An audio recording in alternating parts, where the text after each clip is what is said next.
Hey guys, so I just thought we'd do a quick update again on our experiment with the cornflower and the snapdragons. So I'm just heading out to the shade house now and we'll have a look together. So it's been about 3 weeks, I think, and as you can see, we've definitely had some success. So this was the first tray we did, and this is the second one. And there's really not many in here at all. And these were the apple blossom ones, which they are quite a unique, special variety.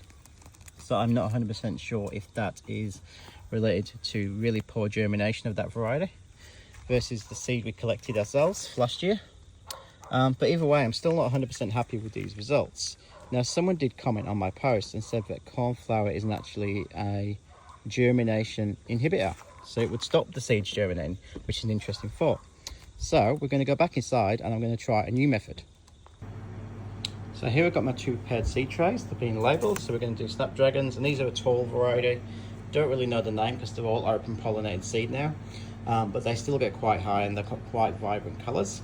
We've got a seed raising mix. I don't particularly like the ones with extra bark in them, so I search around. I think this one is Yates seed raising mix, but I used another one this morning and that was fine too. So I just kind of feel the bags when I'm buying it and want to make sure it's like almost a sandy kind of consistency.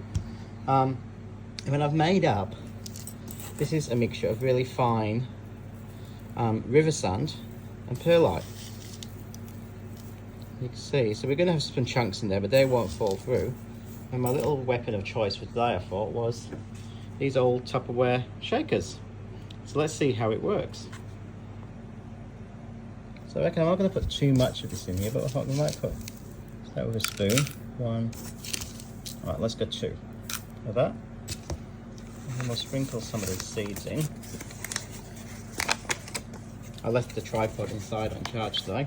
Wasn't planning on filming, but I've been doing all my starting to do my autumn seed, and I thought while we're here, there's still time to get some like snapdragons in. Because where we are up in northeast Victoria, we're probably not going to get a frost until, well, we could get one in May, but typically the last couple of years it's been June, so I might get some in. So we've got the, you can see that's how thin snapdragon seed really is. So I'm just going to sprinkle some in and hopefully you can see.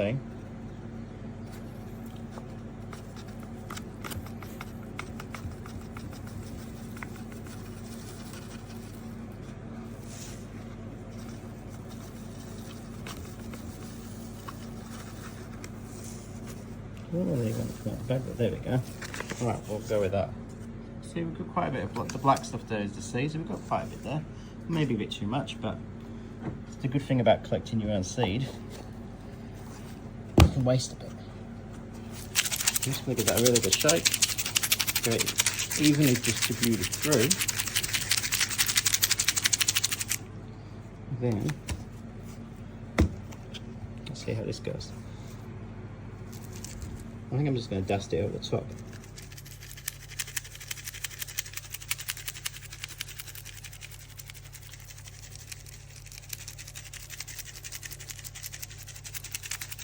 So I reckon that because the cornflower paste, it didn't really set because we kept it moist, but you could see it formed that kind of skin on the surface, which might have then, as we said, prohibited some of that seed from germinating.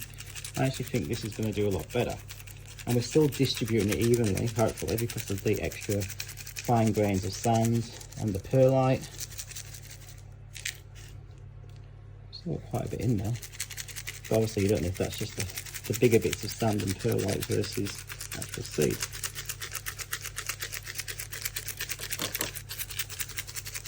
Maybe I should have done 3 trays.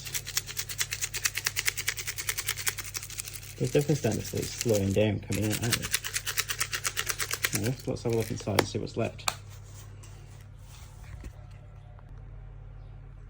So we can definitely see in there, but most of what's left is just the bigger particles, which are not going to go out those holes. There's a couple of little snapdragon seeds still in there. Not going to cause it too much issue. So I might just sprinkle that in one corner almost, along the back here, because the rocks shouldn't cause too much issue. Well, they're only tiny little rocks.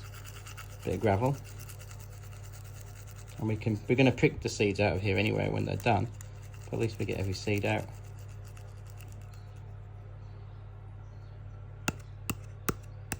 So I reckon about another week and we should know if they're going to germinate or not. And I'm going to put them out in the big shade house before, because remember we had them last time in our cutting shade house, which doesn't get a lot of sun apart from morning sun, which is fine. We don't want that for the new cuttings, because everything's done undercover, and that's their first exposure to light. So I might put these outside in the greenhouse where they get more direct sun all day, because snapdragons actually prefer light to germinate. So they're actually going to sit on top of the soil like that. I'm not going to cover them over. We're just going to keep them moist and then come back in a week.